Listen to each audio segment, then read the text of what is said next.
شخص کے جس نے 4 سال پاکستان پہ سیاہ اور سفید کا مالک بن کر حکومت کی ہے، آج وہ جس معصومانہ طریقے سے تقریریں کر رہا ہے وہ قوم کے شعور کے مذاق اڑانے کے مترادف ہے۔ آج عمران نیازی کے پاس کسی جلسے میں ایک منصوبہ ایسا نہیں ہے جو وہ قوم کو یہ بتلا سکے کہ 4 سالوں میں اس نے شروع کیا اور مکمل کیا۔ کراچی سے لے کے پشاور تک میں پی ٹی آئی کے تمام فالوورز کو اور قیادت کو چیلنج کرتا ہوں کہ وہ ایک منصوبہ پیش کریں کہ جو انہوں نے اپنے 4 سالہ دور میں شروع کر کے مکمل کیا ہو، جبکہ مسلم لیگ نون نے اپنے 5 سالوں میں درجنوں میگا منصوبے شروع کیے اور 2.5 2 3 سالوں میں مکمل کیے اور ملک کی معیشت کو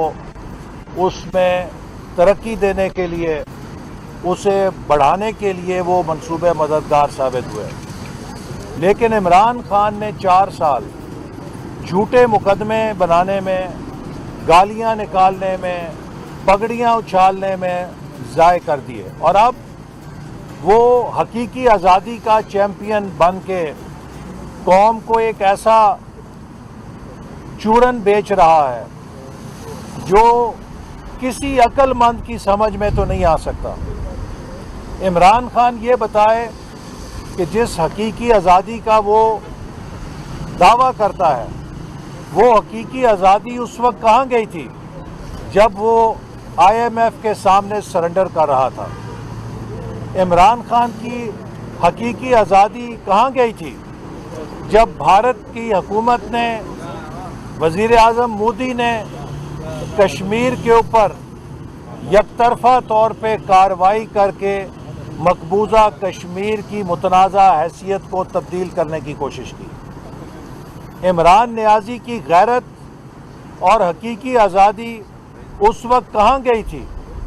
کہ جب سی پیک کے منصوبوں کو اس کی اپنی حکومت اور اس کے اپنے وزیروں نے تباہ کیا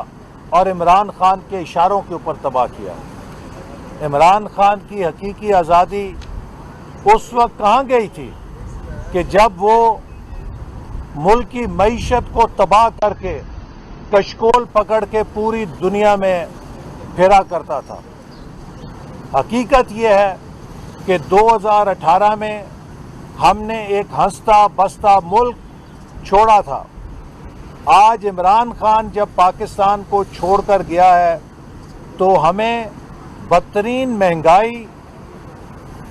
خالی خزانہ اور معاشی بدحالی ورثے میں ملی ہے، جسے ہم نے الحمدللہ چیلنج سمجھ کے قبول کیا اور اس میں کامیابی کے ساتھ آگے بڑھ رہے ہیں۔ اور اب ہمیں ایک اور آفت کا سامنا ہے۔ ملک میں بدترین بارشوں سے اور سیلابوں سے تباہ کاری ہوئی ہے، جو ہمارے تاریخ کی سب سے بڑی تباہی ہے۔ یہ سیلابوں کی تباہی کم ہو سکتی تھی اگر عمران خان 4 سالوں میں اس فلڈ پروٹیکشن پروگرام پہ عمل کرتے جسے 2017 میں کاؤنسل آف کامن انٹرسٹ نے منظور کیا تھا۔ اگر اس پہ آدھا کام بھی ہوتا تو آج اس تباہ کاری کی شدت کو کم کیا جا سکتا تھا، لیکن بدقسمتی سے یہ جو قدرتی آفت آئی ہے، اس نے ہمارے عوام پر اور ملک کے اوپر ایک قیامت ڈھائی ہے۔ آج پاکستان کا ہر شہری، پاکستان کا ہر ادارہ ان بے سہارا پاکستانیوں کی مدد کے لیے سرگرم ہے۔ حد تو یہ ہے کہ ہمارے دوست ممالک بھی چین سے نہیں بیٹھ رہے، چاہے وہ چین ہے، چاہے وہ ترکی ہے، چاہے وہ یو اے ای ہے، چاہے وہ امریکہ ہے، چاہے یورپین یونین ہے، چاہے وہ دیگر دوست ممالک ہیں، چاہے وہ جی سی سی کنٹریز ہیں، چاہے وہ دیگر ممالک ہیں، سب کے امدادی قافلے آ رہے ہیں اور ان کے مشن آ رہے ہیں تاکہ وہ پاکستان میں تباہ کاری کا جائزہ لیں اور اس میں پاکستان کی مدد کریں۔ لیکن عمران نیازی اس قیامت کی گھڑی میں بھی اپنی سیاست چمکانے کی چکر میں پڑا ہوا ہے اور قوم کو ہر روز تقسیم کر رہا ہے۔ کل عمران نیازی نے جو مسلح افواج پہ حملہ کیا ہے، میں سمجھتا ہوں کہ ایسا حملہ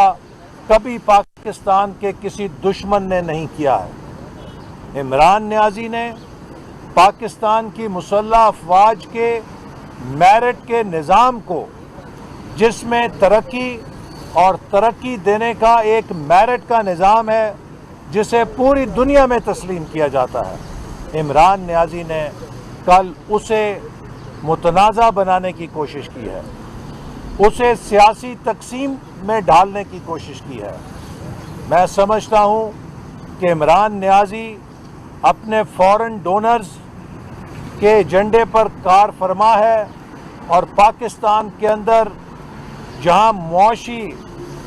تباہی پیدا کی ہے، اب وہ اداروں کے تباہی کے مشن کے اوپر گامزن ہے۔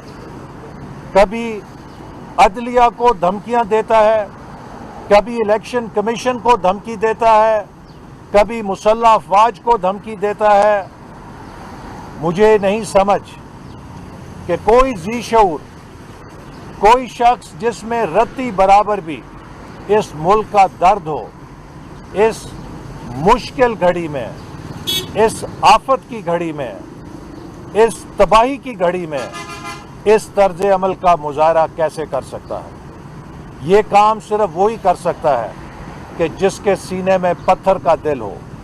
یہ کام وہی کر سکتا ہے جس کی انا اور ایگو ماؤنٹ ایوریسٹ سے بڑی ہو اور وہ اپنے ملک کے مفاد کو اپنی انا کے ترازو کے اوپر تولتا ہو۔ میں سمجھتا ہوں کہ وقت آ گیا ہے کہ عمران نیازی کا حساب لیا جائے۔ اس نے پچھلے 10 سالوں میں جو چھوٹ ملی ہے اس کا بہت فائدہ اٹھایا ہے، دونوں ہاتھوں سے کرپشن کی ہے، ملک کے آئین اور قانون کو توڑا ہے، ملک کے اداروں کو بے توقیر کیا ہے، اور اب وقت ہے کہ جو قانون کے ترازو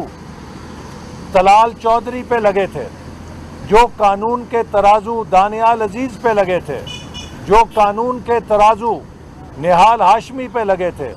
جو قانون کے ترازو یوسف رضا گیلانی پر لگے تھے،